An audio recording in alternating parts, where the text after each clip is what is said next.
Yung kotse hindi nahulugan.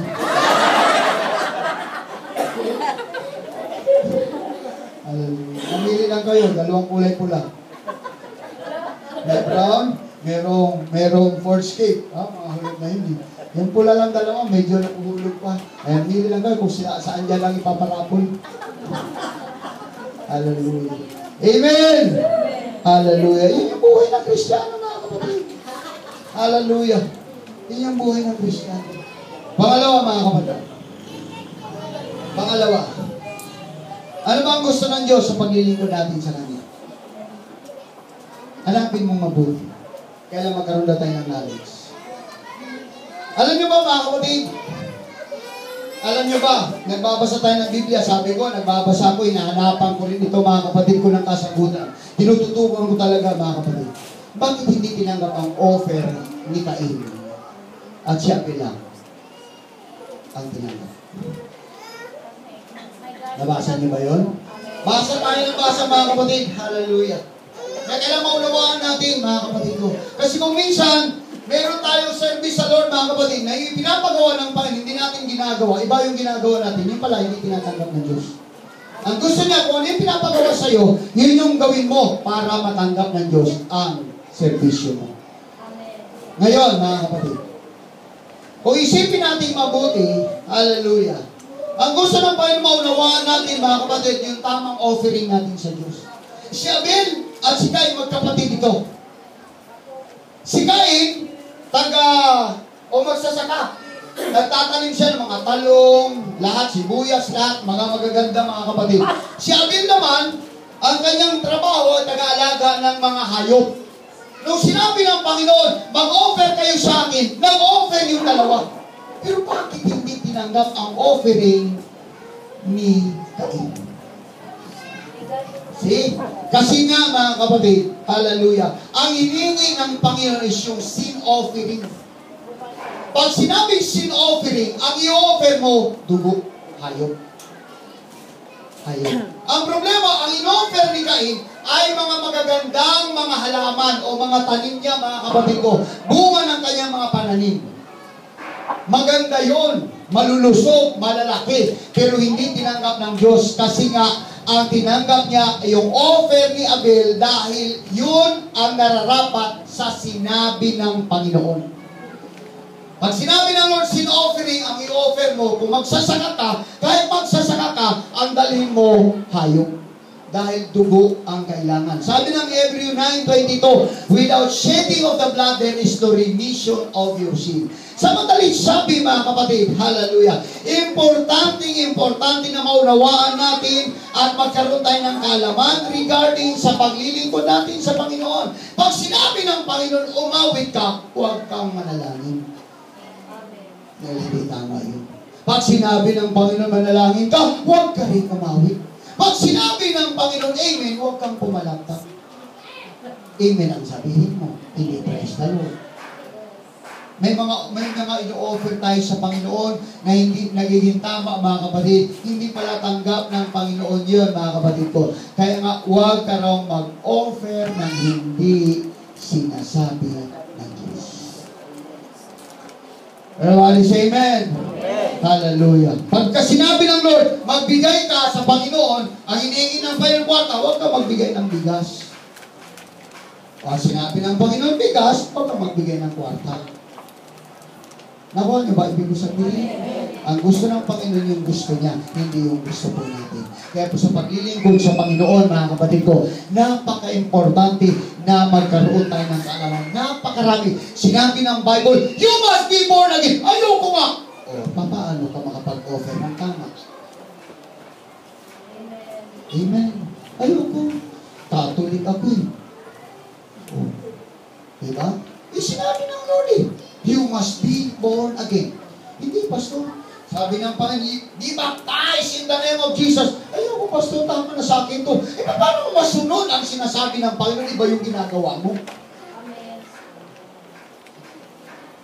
Amen.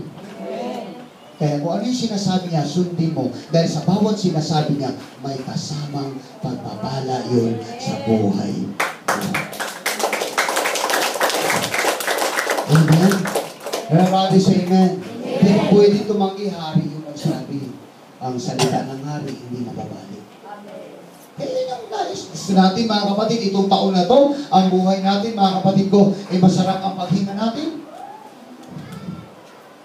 Sundin mo siya. Kung ano sinabi niya. Everybody say amen. Sundin mo siya. Mag-promise ka ngayon. Lord, mula ngayon, maglilingkod na ako sa iyo. Sundin. Gawin din ng Diyos yan sa iyo.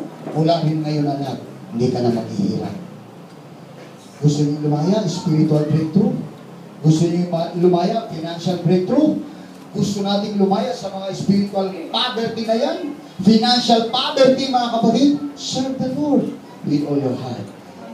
Huwag mo ipagpalit ang Panginoon sa mga bagay sa mundong ito. Ipagpalit mo ang sarili mo, mga kapatid ko, sa kalooban ng Panginoon. I-focus mo ang sarili mo para ang buhay mo ay laging masaya. Amen. Sa totoo lang, kahit nga yung mga mayaman, hindi naman talaga totally masaya yan, mga kapatid. Marami pa rin kulang yan. Unless na lang masupok nila ang Panginoon sa Kristo. Panahon na para maunawaan mo ngayon. 2015 na ito, ang mundo matanda na. 2015 taon ang mundo. Pagka tumanda na, hihimlay na yan.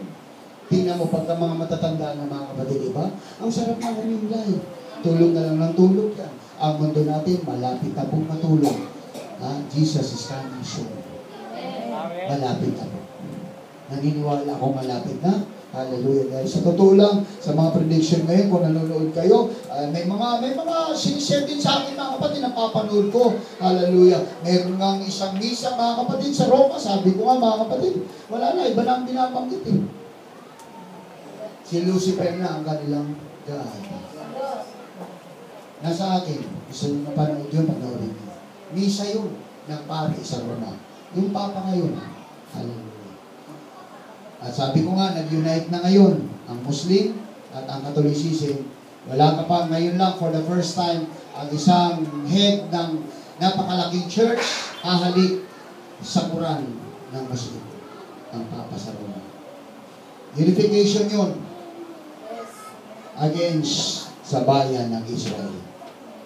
Pag nagugkog na ang bayan ng Israel, ito na yun.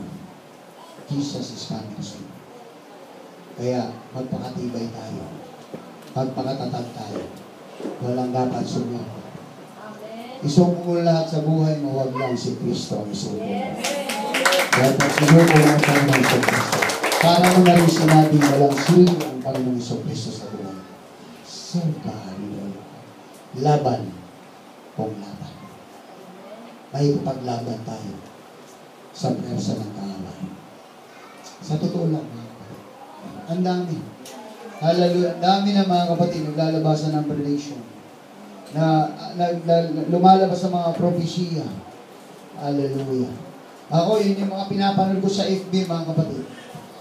Okay, pinapanood ko na rin kayo. Pero yung mga sinishare sa akin, napapanood ko. Hallelujah. May nag-share sa akin kahapon, mga kapatid. Nalungkot ako kasi prediction, mga kapatid ko. Hallelujah, yung Pope na mga kapatid sa Roma. Sinir niya, sabi niya doon, basahin niyo. Pero yung nag-share sa akin, na nagsisimba. Yun yung kaya lungkutan ko. Sabi ko, bakit ako magbabasa? Dapat ikaw magbabasa at ikaw manood. Kasi, wake up call sa iyo yan. Alas mag-isang taon na hindi na nagsisimba. Hindi na nagpapakita sa church. Nag-share sa akin. Tinagpa sa akin. Basahin mo. Sabi ganun. Pero nalungkot ako, hindi doon mga kapatid sa nabasa ko, nalungkot ako sa kanya. Dahil nag-share siya ng ganyan, alam niya malapit ang dumating ang Panginoon, pero siya hindi na naglilingkod sa Panginoon. Ang kamang malingon po tayo. Maglingkod po tayo sa Panginoon. I-refocus po natin ang ating sarili. Kailangan ang mga pag-serve natin maging katanggap-tanggap sa Panginoon. Alisin natin lahat ng mga barrier sa buhay natin. Alisin natin lahat ang mga samahan ng loob. Alisin natin lahat ang mga nararanasan natin sa buhay. Serve the Lord. Hallelujah. Ano man yung gusto mo para mapabuti ang pananampalataya mo, pwede mong gawin mo. Walang mag-iingat lang sa'yo. Gawin mo ito. Basta para sa Panginoon. Amen ba mga kapatid? Hallelujah. Palampakan natin ang ating Panginoon. Handa na ba tayong lahat, mga kapatid? Maging handa po tayo. Hallelujah. Kasi ang goal po natin na sa Christian, ano man yung pagpapala, mga kapatid, binigay ng Diyos yan, mga pagpapala sa iyo. Para hindi ka naman magutom. Kasi kailangan mo rin kumain eh. Binigay yung mga pagpapala sa iyo. Pero hindi mo nakatingin ang Diyos sa iyo. Kaya nga binigay niya ng una yan eh. Ang gusto niyang tinignan sa iyo, pananampalataya mo. Kung magpapatuloy ka, maglilingkod ka sa Panginoon, yun ang tinitingnan ng Panginoon sa iyo. Kasi nasa iba ng lahat, wala ang Panginoon, wala rin mga kapatid. Siya naman ang may-ari ng lahat ng bagay. Yan lang natin isipin mga kapatid. Kaya kung na-provide ng Diyos yun, dahil meron talaga siyang gusto sa iyo. Binigay niya sa'yo, trabaho mo, anak buhay, kita mo, mga nabibili mo, lahat yan. Hallelujah. Kasi sa totoo lang, sa isang mata, pwedeng gawin ng Diyos yun. Pwede ka manghina. Ha? Walang kadahilahilan, mga kapatid. Hallelujah. Isang mata lang, pwedeng gawin ng Diyos yun. Marami kang pera, isang mata lang, tanggalin ng Diyos yan. Wala, mga kapatid. Sabi ko nga, mga kapatid, importante talaga ang pagsunod ngayon sa Diyos. Sabi ko nga, mayroon akong isang kasama, mga kapatid. Sa manggagawa ng Diyos. Hallelujah. Sabi ko nga, sa totoo lang, pag naglingkod ka sa Panginoon, hindi ka naman pabayayaan ng Diyos. Pero nagtataka ko sa Kanya, bakit nagkanda hirap-hirap ang buhay mo? Bakit nagkanda utang-utang na lagpas, mga kapatid, ng bumbunan ng utang? Naghihirap ang buhay. Samantala, ang provision ng Diyos dahil ang manggagawa ka ng Panginoon. Isang pastor, hirap ang buhay. Bakit? Kaya sabi ko nga kanina, nandiyan yung mga elder natin. Sabi ko, kung ako may apo na, at nawala yung business, hindi na ako mag-asawa. Mamahalin ko na lang ang church. Hallelujah. Importante kasi, ang church, importante yung paglilingkod natin sa Panginoon. Meron nga ganun, mga kapatid, nagnanasa pa rin ang bagay na ito, mga kapatid. May apo na, kahit matanda na, mga kapatid ko. Kaya buhay ang hirap. Hallelujah. Amen. Kaya kahit anong kayod, kahit anong trabaho, kulang, mga kapatid. Bakit? Mayroong pagkukulang sa Diyos. Pero alam nyo, pag naglingkod tayo sa Panginoon, hallelujah, ang sarap. Kahit wala ka ngayon, bukas meron na. Hindi ka naman magkukulang. Subukin nyo ang Diyos. Subukin nyo ako. Kung hindi bubuhos ko ang mga pagpapala na walang sukat na kailangan.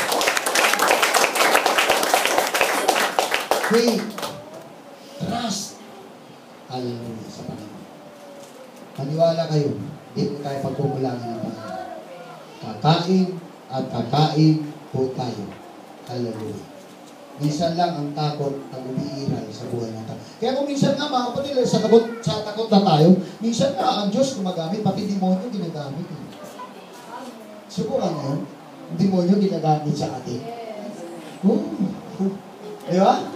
Totoo yun. Ha? Minsan ang demonyo ginagamit sa atin, mga kapatid, para hindi ka lang magutom eh. Nasubok na ba yun? Kaya lang mo lang ulit-ulitin. Di ba? Totoo yun. Ay, maniwala kayo. Di ba? Nagpipray ka? Pray ka ng pray, mga kapatid. Hallelujah. Minsan, lalapitan ka ng demonyo.